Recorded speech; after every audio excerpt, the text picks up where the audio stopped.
Exam review में आपका स्वागत है। आज की बिग अपडेट आपके लिए है, नाबार्ड में वैकेंसी निकली हुई है और उसके रिगार्डिंग में पूरी वैकेंसी डिस्कस करने वाला हूँ। तो और मैं एक चीज़ और बता दूँ, इसमें जो क्वालिफिकेशन है वो मिनिमम है ग्रेजुएशन। तो अगर आपकी ग्रेजुएशन है इफ़ एनी स्ट्रीम से, तो आप प्लीज़ इस वीडियो को पूरा देखिए क्योंकि आपके लिए गोल्डन चांस हो सकता है नाबार्ड में काम करने का। चलिए शुरू करते हैं।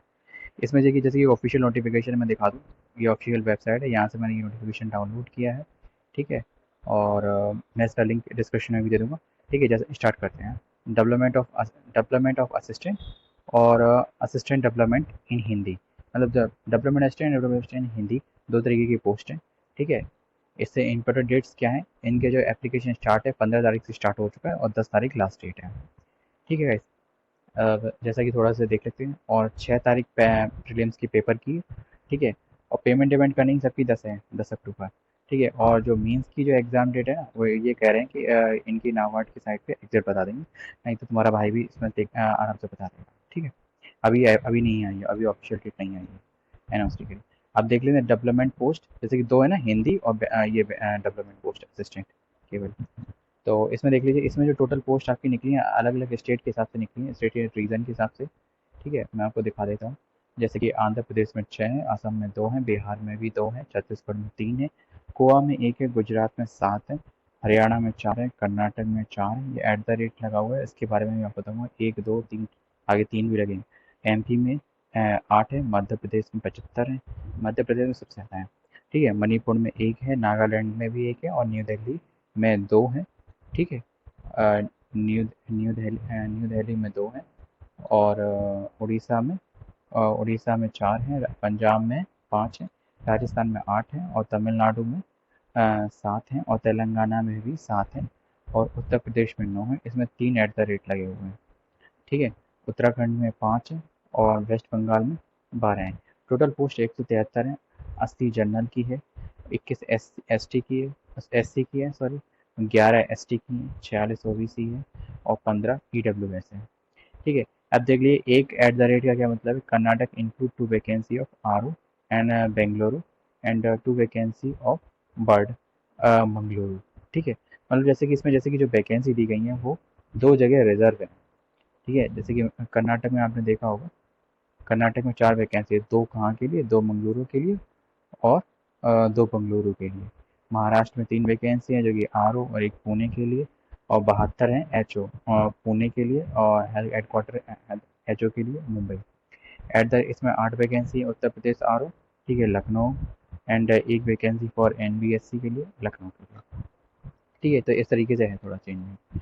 तो आप देख सकते हैं। अब चलते हैं जो नीचे जो दूसरी असिस्टेंट वाली पोस्ट निकली है। असिस्टेंट वाले में क्या है कि टोटल पोस्ट 4 हैं, 3 जनरल में है और 1 एसटी में है। अब जैसे कि महाराष्ट्र में ये डॉलर का साइन में, ये डॉलर का साइन यहाँ पे स्टार समझिए, जैसे कि साफ साफ लिखा है, एक बैकलॉग वैकेंसी है महाराष्ट्र आरोप पुणे के लिए। ठीक है। अब ये इनकी सबकी एक एक है। ठीक है, तमिलनाडु तेलंगाना उत्तराखंड। ठीक है, बाकी और किसी में भी नहीं है हिंदी वाली। ठीक है। अब चलते हैं नेक्स्ट।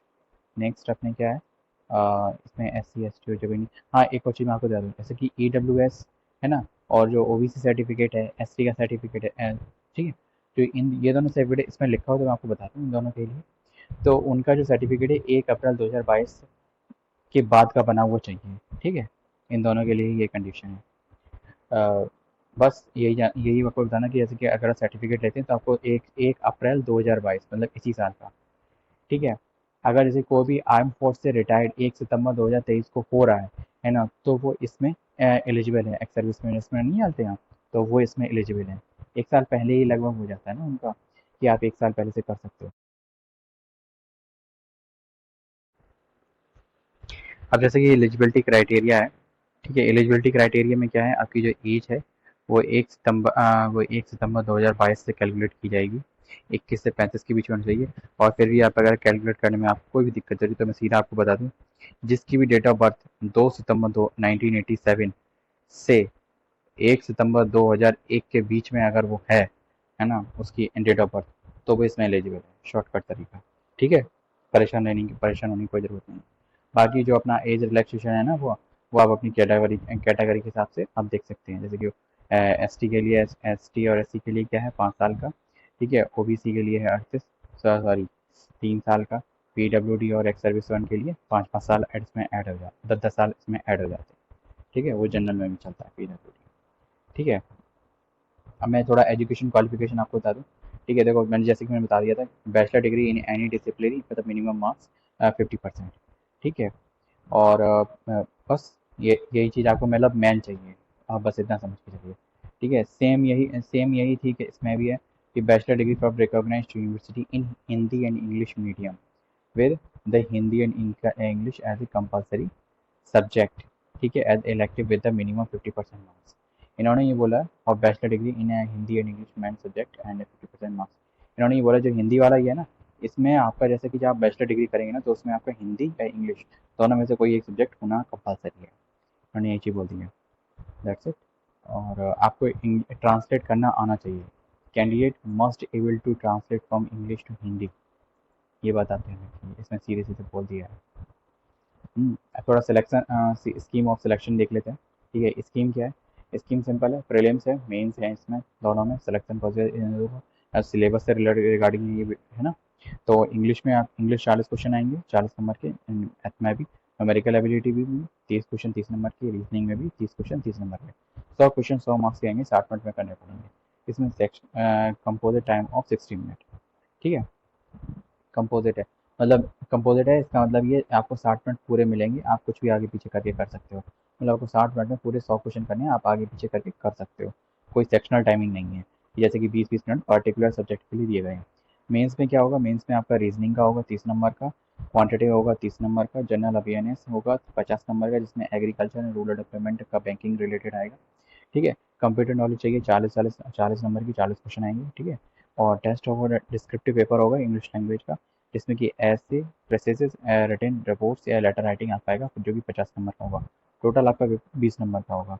आपको 90 मिनट का टाइम दिया जाएगा कंपोजिट। ठीक है, फॉर ऑब्जेक्टिव टाइप क्वेश्चन, मतलब यहाँ तक है ना, यहाँ तक आप समझिए, यहाँ तक 40 है ना।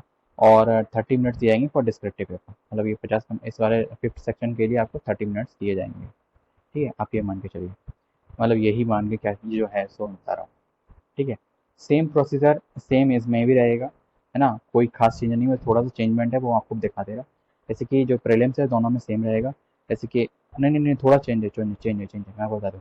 फिर इसमें मैथ तो है ही नहीं ना, न्यूमेरिकल एबिलिटी देखो, इसमें इंग्लिश लैंग्वेज का 40 क्वेश्चन आएंगे 40 नंबर के, प्रोफेशनल नॉलेज, मतलब हिंदी में हिंदी लैंग्वेज का टेस्ट होगा, बहुत अच्छा है यार।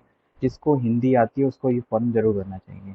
ठीक है, जिसको मतलब मैथ से दिक्कत है और हिंदी आती है तो, ठीक है, 30 क्वेश्चन आएंगे 30 नंबर के, रीजनिंग का होगा 30 क्वेश्चन आएंगे 30 नंबर के, 60 मिनट में लेंगे कंपोजिट, मतलब एक साथ इकट्ठे, सेक्शनल टाइमिंग नहीं है। रीजनिंग इसमें देखो 20 नंबर की थी, उसमें शायद 40 नंबर की थी, 40 या 30 नंबर की थी, सॉरी। ठीक है, और लैंग्वेज का जैसे कि मैथ की जगह होगा, इसमें 50 नंबर का होगा, 50 क्वेश्चन, जनरल वाले हैं सेम 40-40 नंबर की। ठीक है, जनरल नॉलेज, ठीक है, sorry computer knowledge, computer 40 question 40 number की, इंग्लिश डिस्क्रिप्टिव सेम ऐसा रहेगा दोस्तों। बस केवल दोनों में फ़र्क कितना है, इसमें इसमें हिंदी है, उसमें केवल उसमें मैथ है। ठीक है, इसमें हिंदी वाली पोस्टों में ये आपको दिया है। जैसे कि आपको सैलरी कितनी मिलेगी, जैसे कि जो बेसिक पे आपका 14,650 पर रुपये पर मंथ रहेगा। ठीक है, इंक्रीमेंट वगैरह और जैसे कि जितने भी अदर अलाउंसेस वगैरह को सब ऐड करने के बाद जो आपकी जो ग्रॉस इनिशियल जो मंथली सैलरी मिलेगी वो आपकी बनेगी 32,000 रुपये, इन दोनों की, दोनों पोस्टों की। ठीक है, और गाइस नेक्स्ट नेक्स्ट करते जैसे कि सिलेक्शन, मतलब जो अप्लाई है क्या है, रजिस्ट्रेशन करना होगा, फिर पेमेंट करना होगा, और डॉक्यूमेंट स्कैन करके अपलोड करना होगा। डॉक्यूमेंट वगैरह क्या है, जैसे कि आपकी फ़ोटो साइन वगैरह है ना, और आप जो जो डिक्लेरेशन वगैरह है ना, हैंड रिटन डिक्लेरेशन, ये लिखी हुई है, तो ये बस अपलोड करनी है। हाँ, एक बात तो बताना था, ये जो चीज़ें की आपकी फ़ीस है ना, वो SC ST और PWD और एक्स सर्विसमैन के लिए लगेगी 50 रुपये टोटल, और सभी अदर्स मतलब जनरल OBC जो और EWS सभी के लिए लगेगी 450 रुपये। ठीक है, तो बस इस वीडियो में बस इतना ही, मैंने आपको लगभग सारी चीज़ें बता दी हैं। बाकी आप अगर कोई भी चीज़, अगर जैसे कि मैं एक चीज़ और बता दूँ, हम्म, हाँ, जो अपना अपना जो जो फ़ोटो वगैरह आपको जो भी अपलोड करनी है वो कलर्ड फ़ोटो करनी है, और जो बैकग्राउंड रहेगा वो लाइट कलर्ड का या प्रेफरेबली वाइट बैकग्राउंड रहेगा आपका। ठीक है, एक चीज़ का आप ध्यान रखिएगा, मतलब आपकी कलर से लाइट हो और वाइट बैकग्राउंड हो, ठीक है। आपकी आंखें सीधी दिख रही हो और मतलब इधर उधर चश्मा वगैरह कुछ भी नहीं लगाए हो, ठीक है। ये इसमें सिंपली दिया गया है। और अगर आप कुछ भी ऐसा कुछ कर देंगे, और हाँ, जैसे कि रिलीजियस भी है, आपको किसी भी तरीके का कोई भी रिलीजियस आइडेंटिकल कोई भी चीज़ पहननी है नहीं है उसमें। ये साफ साफ लिखा हुआ है। देखिए, caps, hats and dark glasses are not attestable acceptable, ठीक है गाइस। तो बस अब इस वीडियो में इतना ही। मैं इस वीडियो को ज़्यादा लंबा नहीं करते हुए, बाकी और सारी डिटेल आप खुद ही देख लेंगे, ठीक है। और अगर कुछ भी आपको चीज़ पूछना हो तो आप डिस्क्रिप्शन सॉरी कमेंट बॉक्स में पूछ सकते हैं, ठीक है। और इसका अप्लाई का लिंक और ऑफिशियल नोटिफिकेशन का लिंक मैं डिस्क्रिप्शन में दे दूँगा, तो आप सीधे वहाँ से जाके डाउनलोड कर सकते हैं, ठीक है। गाइस, वीडियो इन्फॉर्मेटिव लगी तो वीडियो को लाइक और चैनल को सब्सक्राइब करना। Thank you.